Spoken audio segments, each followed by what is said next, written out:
Okay guys, hari ni kita di Fengsi Syed Jasmine Salam. Kita ada sebuah Myvi okay. So hari ni owner datang mengadu bagi tahu kita dia punya aircon, dia punya angin tu slow.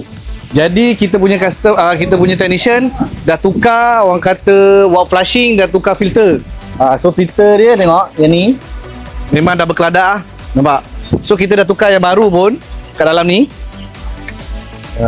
Dia still lagi orang kata ada masalah angin slow. Jadi bila kita punya technician check, nah sekali cooling coil dia dah jadi rupa macam ni. Yang ni orang kata kereta ni Myvi dah 7 tahun, mileage dia 100k mileage dia. Jadi yang ni kategori dah sangat-sangat teruk, reput, and then dia dah berlendir lah. Nampak?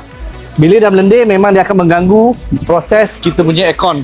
Alright, so condenser pun dah pasang, kita punya technician pun dah pasang. Condenser dia ada kat dalam sini lah. Okay, kat bawah sini.